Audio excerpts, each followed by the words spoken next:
Selam dostlar. Bu videoda elektrikli bisiklet kiti projesinden bahsedeceğiz. Elektrikli bisiklet kiti nedir, ne değildir, alınır mı, alınırsa değer mi, nasıl yapılır, maliyeti nedir, ucuz bir ulaşım şekli olur mu? En azından alacak arkadaşlara rehber olacağını düşünüyorum. Şimdiden iyi seyirler.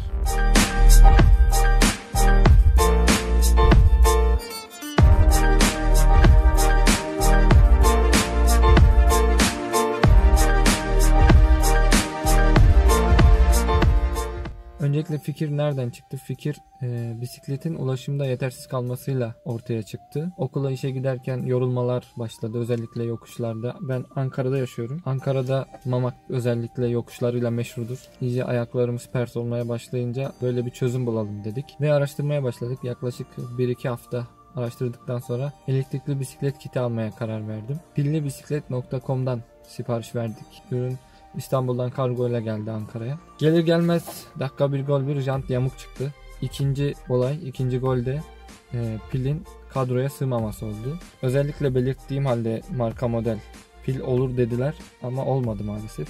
Bir şekilde kesip biçtik. Bisiklete biraz zarar verdim ama oldu, bir şekilde uydurduk.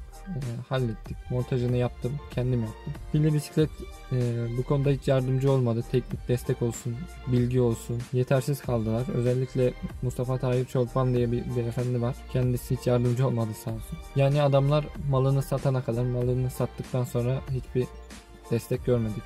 Kit hakkında bilgi vereyim. Kit 1500 watt. Arka janta montajlı şekilde geliyor.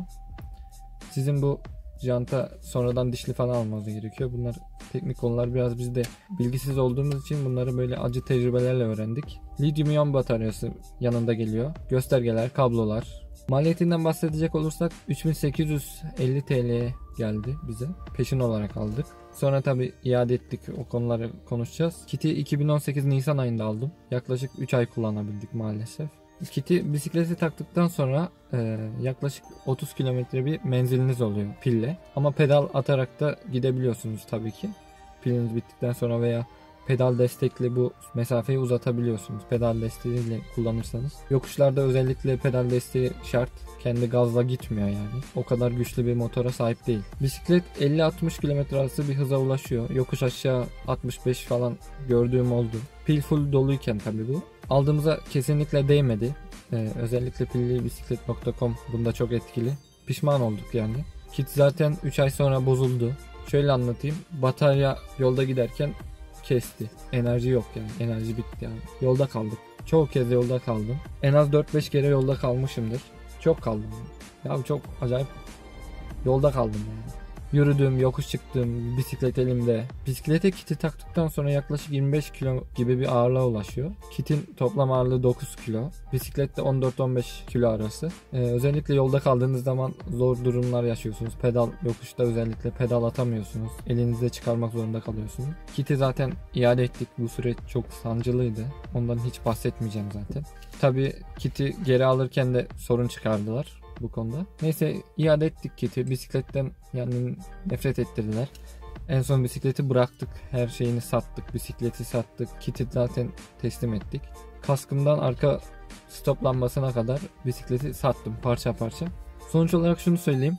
Elektrikli bisiklet veya herhangi bir elektrikli araç aldığınızda şu an piyasada yakıt yakan diğer araçlardan ekonomik olarak hiçbir farkı olmayacak. Uzun vadede özellikle. Çünkü bir batarya var ortada. Batarya gerçeği var. Lityum iyon bataryalar çabuk bozulan parçalar özellikle. 2 yıl ömrü var zaten. 2 yılda bir değiştirmeniz gerekiyor. Yenisi de dolardan dolayı gerçekten çok pahalı. Özellikle bizim mesela pilli bisikletin bataryası 2200 liraydı. Şu an 3500 lira gibi bir fiyata satılıyor. Size önerim elektrikli bisiklet olayına hiç bulaşmayın. Ben de kitimi sattıktan sonra bisikletimi sattım. Bisikletimi sattıktan sonra o paraya gidip 50 cc bir motor aldım. A sınıfı ehliyete gerek yok. Az yakıyor. 100 kilometrede 2 litre gibi bir değere sahip. O motorun da inceleme videosu yakında kanalda olacak. İzlersiniz. Sağlıkla kalın. Her türlü yorumlarınız, görüşleriniz bizim için önemli. Yorum kısmına yazabilirsiniz. Bir sonraki videoda görüşmek üzere. Hoşça kalın.